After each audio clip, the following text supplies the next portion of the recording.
Well, good morning. Could we turn off just the light on this side? We do have a couple of images that's going to be a little bit hard to see with it.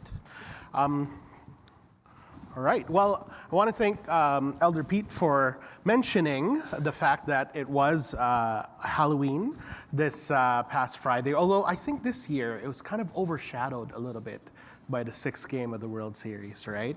But as you were talking about that, Marcia actually noticed the screen to my left side here, which is, of course, not ours. This is the school screen that is clearly, obviously, celebrating Halloween, which I thought was very kind of a little bit appropriate for a Catholic church or a Catholic school because of the other reason why October 31st is distinguished in history. And I am talking, of course, about Reformation Day. So it's probably not something that is very well known among Christians, but October 31st, oh man, I'm blanking on the exact date, but just over 500 years ago, or just under 500 years ago, was when Martin Luther, of course, the story goes, nailed his 95 theses, his 95 objections to some of the practices of the Catholic Church in that day, which, of course, eventually sparked what we would call the Protestant Reformation, which is, of course, basically the reason why you and I are here this morning. Out of that Protestant Reformation came essentially the Baptist Church, through which to which, in general, we belong, right? So that is part of our heritage as Protestant evangelical Christians, is what happened 500 years ago on October 31st. Again, something we call Reformation Day. If you ever want a laugh, there's some funny YouTube videos out there kind of explaining the different kind of theological differences among Protestants, in particular with what we're celebrating here this morning, the Lord's Supper. But I normally try to weave that into my sermons around October 31st. This year, it was just too hard to do it, so that's why I thought I'd kind of mention it a little bit in my preamble here, that yes, that is also one of the ways that we kind of view October 31st. It is kind of, in a sense, our Independence Day, if you can want to look for a comparison to kind of contemporary history in terms of our heritage as a church. All right, well, with that said, I will start the actual sermon this morning with a question of how you view greetings, right? How do you view greeting? For many of us, it's probably not something we think about very much. I know among my friends and even some of my colleagues at work, my manager, it's not really something we think about too much. Usually for me, it's just a simple "what's up," because I grew up in Scarborough in the late 90s, right? That was our thing back then. But yes, for the most part, here in the West, it's not something that we think of very often. That is, of course, not something that is not the case in other countries. For example, very recently, I came across this reel of greetings in Japan, where depending on your depending on your status between you and the person you're greeting, there are various appropriate ways of doing that greeting. So, for example, if you happen to come across the president of the company that you're working for in the morning, the appropriate greeting would be "Ohayo gozaimashita," right? So that is the longest form, the most polite form of saying good morning to someone. Now, if you came across maybe your manager, it would just be a bit more simple, "Ohayo gozaimasu." And then if you came across maybe your, what they call their senpai, their senior, someone who kind of looks after them but is senior to them in position, it would just be "Ohayo." And then it goes down to just your friend or your colleague, well, it just goes as simple as "sus." Right, so in Japan, some place like Japan, in general, the longer the greeting, the more polite and formal it is, and the shorter it is, the more casual it is, right? So that's one of the ways that they conceptualize greetings in Japan. Again, much more rigidly structured in their society than it is here in the West. However, one of the things, really interesting things that I found recently kind of going on in the interwebs is a whole bunch of people kind of crashing out on LinkedIn over silly things like how you greet someone over the phone. One of which is this post here that I found. Hopefully I get it right. Yes, that I found of this recruiter who is from North Carolina writing about a situation that he apparently found himself in. So in all caps, he writes this: "I returned the candidate's call. His first words shocked me." In all caps, right? So apparently how you greet someone on the phone is important to this person. A candidate newly active in the job market reached out to me. He left a very professional message. His LinkedIn profile portrayed a high-level seasoned professional. When I returned his call from the same number he called, he answered, "Hello." Apparently, this recruiter did not like that. I've never been able to understand why professionals answer the phone without saying who they are.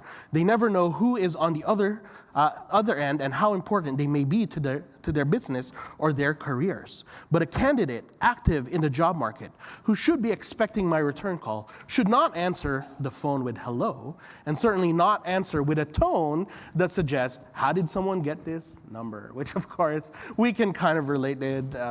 Anytime I get a call with an unknown number, yeah, that's kind of what I'm thinking. Oh, how do you get this number?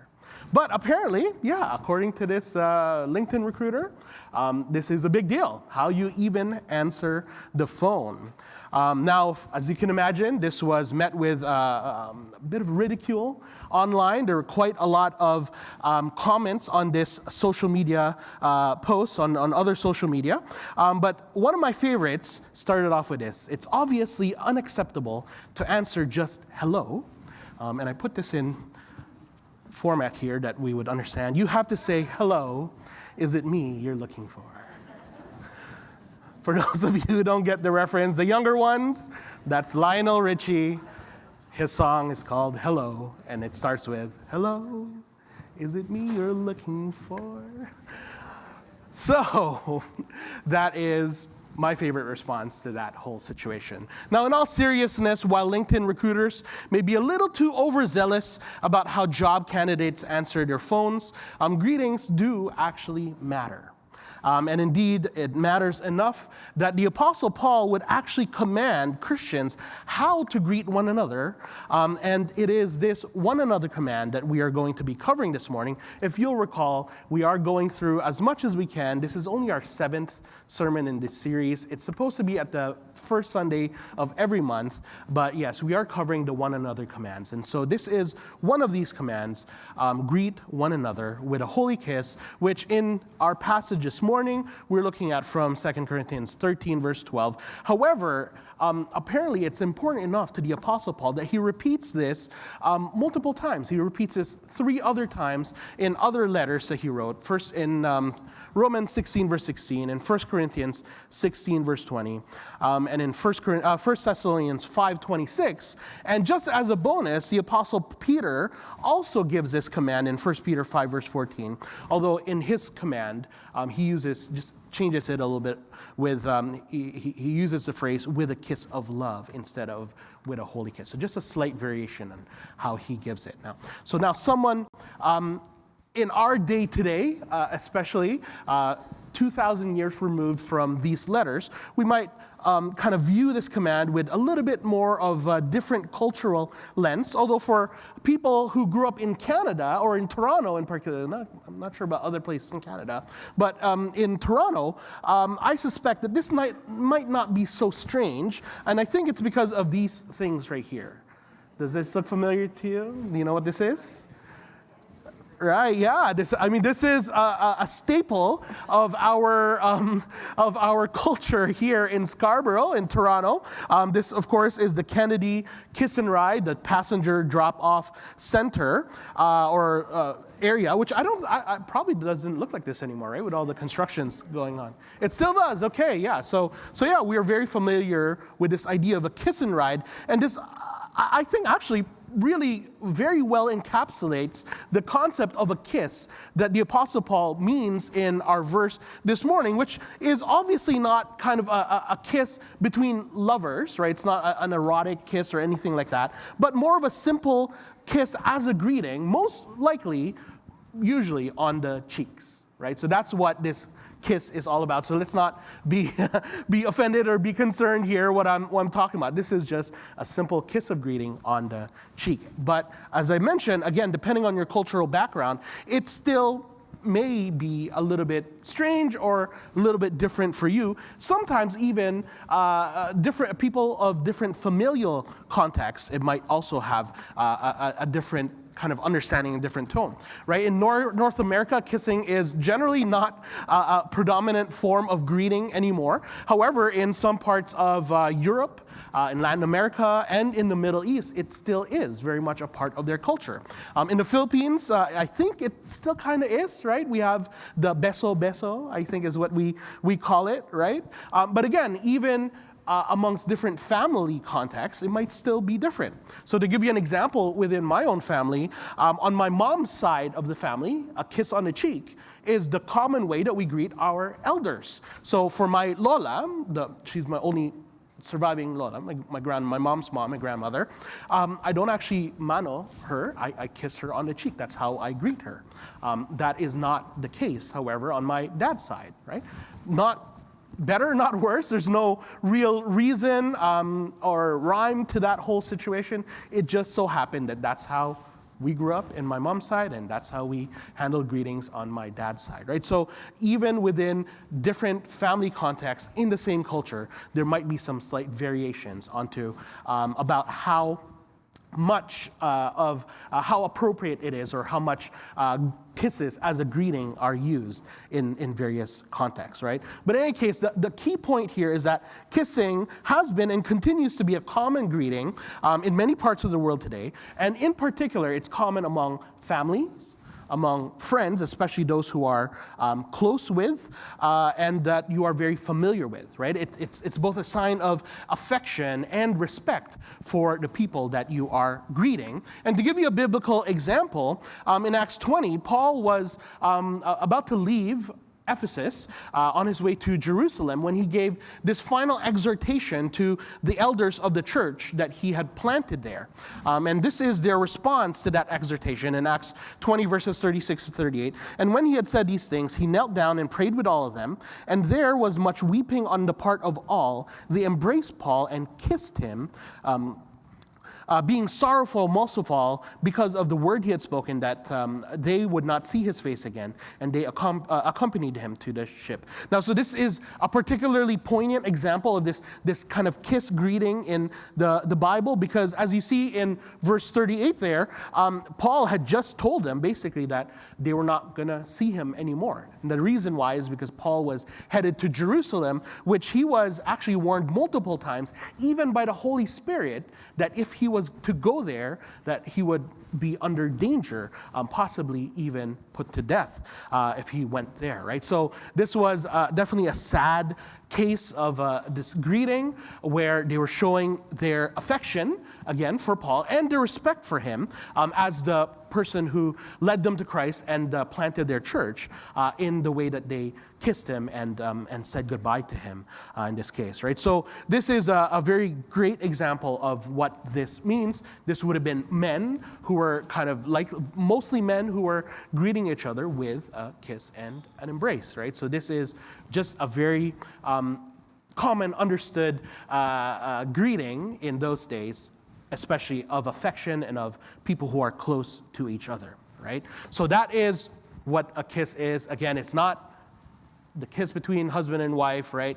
We're talking about kisses as a greeting among friends, people who are close to each other, family members, and so on, right? So that brings us to then this other part of this command, and that is the adjective that the Apostle Paul uses, which is, of course, the adjective holy, right? He says, you are to greet one another with a holy kiss.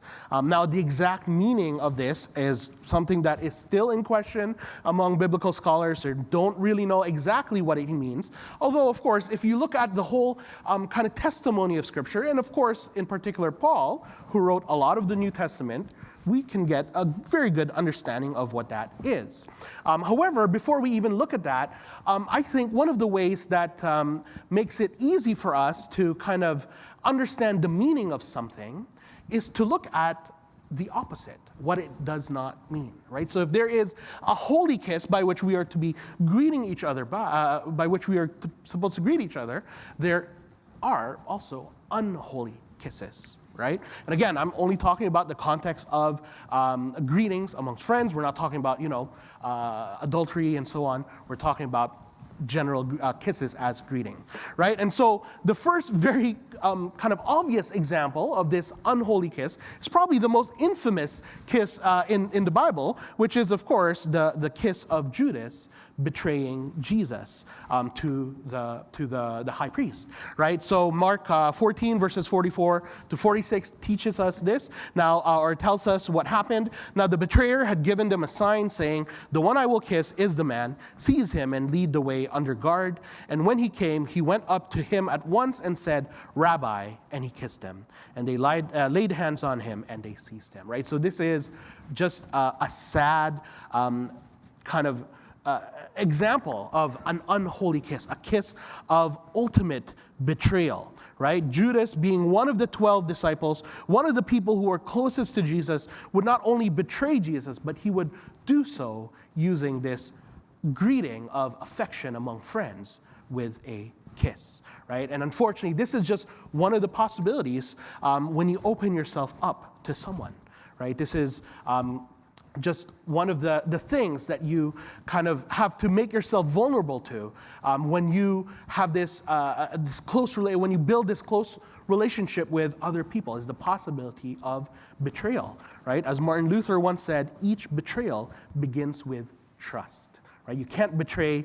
an enemy because you don't trust your enemy. You only betray those, it's only possible to betray those who already trust you. That's the whole idea of betrayal. And betrayal is one of these unholy kisses that is possible, right? So that, I don't think, needs much more explanation. The kiss of Judas, a betrayal of Jesus, right? One of the unholy kisses. Another type of unholy kiss is one that we find in the Bible, is one of the stories that we find in the Old Testament in 2 Samuel. Now, this is going to take a little bit of, we're going to need to set this up. So I'm going to give you some background. Basically, near the end of the reign of King David, unfortunately, he had a situation where one of his sons rebelled against him. His son's name is Absalom, and Absalom created his own army, and the person that he chose to lead that army, to be their commander, is this man named Amasa. Eventually, though, the commander of David's army, this man named Joab, would be able to squash this rebellion. However, he would do so by killing Absalom, right? Which is completely against the orders that King David gave, right? He said, "Do not kill my son." Obviously, take care of the rebellion, get rid of this situation. However, don't kill my son. Joab does it anyways. And so obviously, Joab needs to be replaced. And as a sign of kind of reconciliation towards the group that joined Absalom, the part of the military that joined Absalom in this kind of civil war, David decided to actually appoint Amasa as the new commander of his army. So Amasa would go on to replace Joab, which obviously did not sit well with him. After some time, David ordered Amasa to gather some troops to quash another rebellion by this guy named Sheba. Although for some reason, Amasa decided to kind of delay that order, or delay obeying that order. And being concerned by this rebellion, David instead sent another soldier named Abishai to go and quash that rebellion. However, it just so happened that Abishai is the older brother of Joab, right? Kind of getting the situation with the people. And so, including the troops that he gathered together, Abishai brings Joab along with him to pursue Sheba. And it's only at that point that finally Amasa gets his act together and gets some troops and goes and starts to go after Sheba. And of course, it makes sense that he would go and try to kind of link up with the group that's already out there after this other guy, Sheba. It's just the logical thing to do. He was going to go meet up with Abishai and Joab. And so this is what 2 Samuel 20 verses 9 to 10 tells us happened in that situation. Right? So Joab said to Amasa, "Is it well with you, my brother?" And Joab took Amasa by his beard with his right hand to kiss him. But Amasa did not observe the sword that was in Joab's hand, so Joab struck him with it in the stomach and spilled his entrails to the ground without striking a second blow, and he died. Right? Don't ever tell me that the Bible isn't interesting sometimes, right? Yeah, I would say this is probably one of the more gory aspects or gory stories of the Bible. Obviously, this is also a kiss of betrayal. However, in addition to that, this was a kiss of deception or a kiss of deceit. Right? So he was, I don't know what the whole deal with about pulling the beard, right? But apparently he was leaning it for the kiss of greeting, and he uses that opportunity to deceive. Joab deceives Amasa and uses that opportunity to actually kill him, murdering him out of the jealousy, obviously, that he felt towards Amasa being appointed as the new commander of David's army, right? Now, I tell this story in particular because in the church, it's probably not common that we would have opportunities to kind of betray each other. Probably not. I mean, it does happen, yes, in the church. But there sure are lots of opportunities to give a greeting, even a greeting that is affectionate like a kiss, but is deceptive. Right? You could greet one another warmly, all the while holding jealousy or anger or bitterness amongst each other. Right? That is definitely possible. Yeah, people can be two-faced. That's true. And that is something that certainly could happen within churches, right? However, of course, this is what the Apostle Paul teaches us in Ephesians 4:31 to 32. "Let all bitterness and wrath and anger and clamor and slander be put away from you, along with all malice. Be kind to one another, tenderhearted, forgiving one another as God in Christ forgave you." Right? So this is the way that we are supposed to greet each other, even when there is wrong that's happening with each other. Even when there is anger that is happening with each other. We need to put that aside. Forgive each other, tenderhearted. Why? Because, of course, we received the forgiveness already for our own sin that Christ gave on the cross. Right? If Christ could do that, if Christ can give up his life for us, why can't we do that for one another? Right? And so, unfortunately, that is something that does happen. We will kiss, we'll greet each other warmly, and yet there might be some bitterness and anger that might be in our hearts. So that is a kiss of deception, and that is very much possible within our churches today. Now, this should be the content. The content, on the other hand, of our greetings to one another should be what Paul says here: kindness, tenderheartedness, forgiving each other, right? That's what holy kisses should be. And to that end, I do have another story to look at in the Bible that gives us a beautiful picture of what this means. It's a very well-known story this time. It's Jesus' parable of the prodigal son in Luke 15. As many of us know that story, the prodigal son demanded his share of the inheritance from his father, which is basically the same as saying, "I wish you were dead." Right? Because, of course, the only way that you are going to receive your inheritance, typically from your parents, is when your parents pass away. So to ask for your inheritance from your father is basically to say, yeah, I wish you were dead. I don't want a relationship with you, but I still want your stuff. I still want the stuff that's coming to me. Right? Now, incredibly, though, the father gives the son what he wants. He sells part of his property in order to give him the money. And this money, the younger son wastes just on lavish living. But when he had spent it all, the son was reduced to taking care of pigs, which would have been very, very shameful for a Jew. And as Luke 15, verse 16 tells us, he was even longing to be fed by the pods that the pigs ate, right? So that's how hungry he was. He wanted to eat what the pigs were eating. Eventually, though, he comes to his senses, and he realizes that even the servants in his father's house have enough bread to eat. So he devises his plan to return home, and he's going to tell his father, Father, I've sinned against heaven and before you. I'm no longer worthy to be called your son. Treat me as one of your hired servants. So that was his plan, to kind of return to his father. That's in verses 18 and 19. But this is what verse 20 tells us. And he arose and came to his father. But while he was still a long way off, his father saw him and felt compassion and ran and embraced him and kissed him.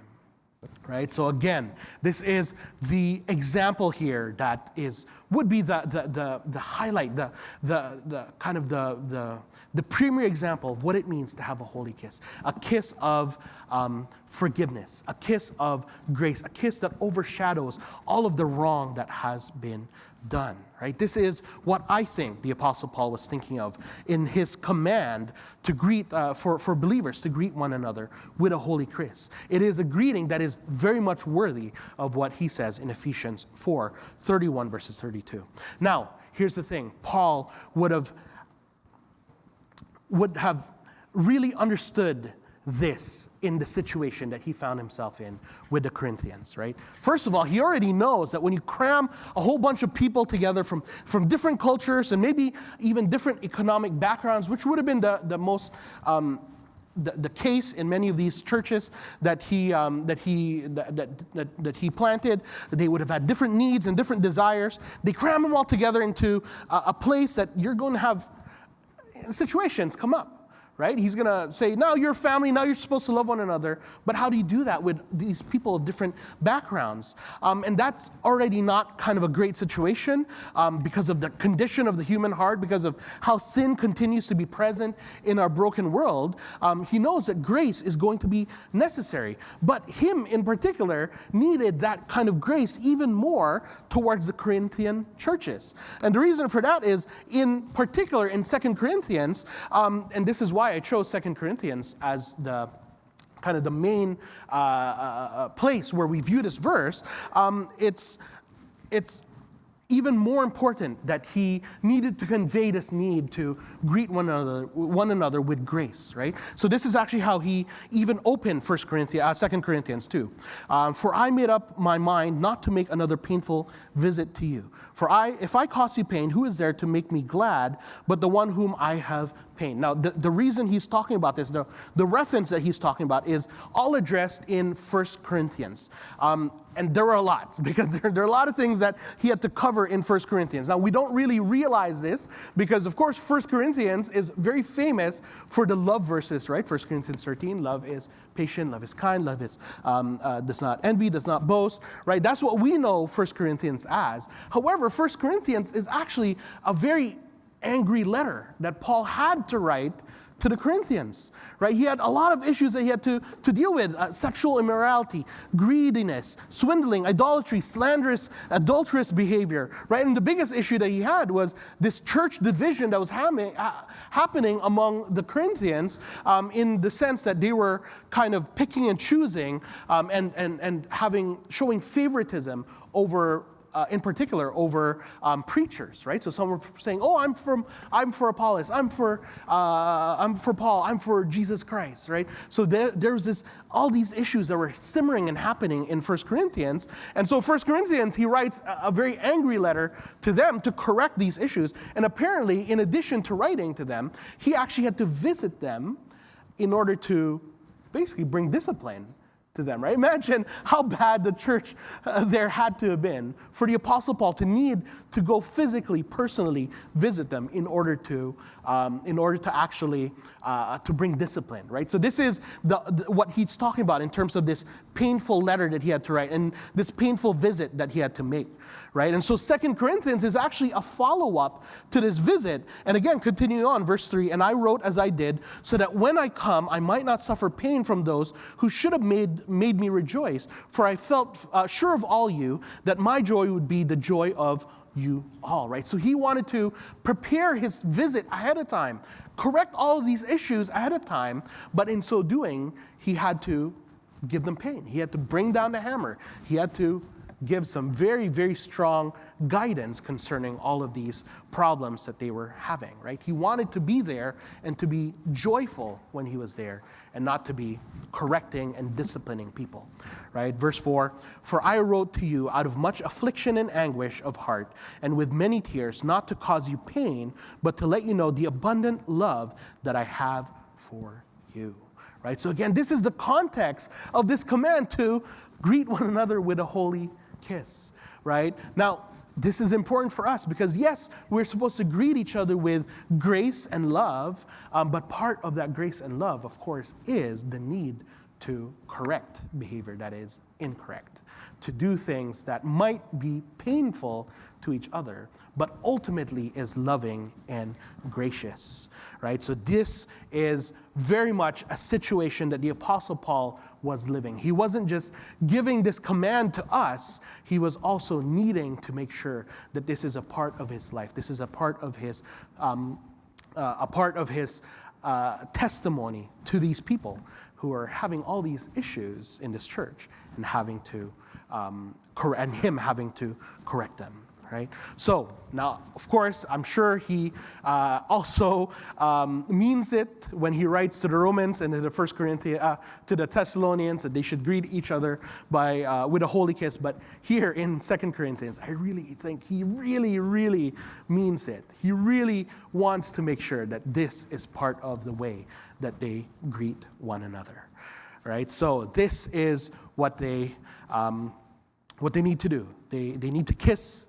They need to greet each other with a kiss. It's a sign of closeness and affection, and they need to do it in a holy way, in a way that is honoring to the gospel that they believe in, and honoring to the salvation that they received in Christ. And so, in closing, I'm not saying, of course, that we need to start kissing each other as part of our greetings. That's not, again, we are in North America, Canada. It's not exactly a common form of greeting here, but we should be practicing whatever is culturally acceptable to show that we are not mere acquaintances, right? We're not just kind of people who know each other, people who see each other once a week, but we are a family of God. Right? We are brothers and sisters in Christ. So our greetings should be affectionate and should be one that shows our standing, our relation to each other. And of course, our greeting should not be unholy. It should not be deceitful. It should not be hiding things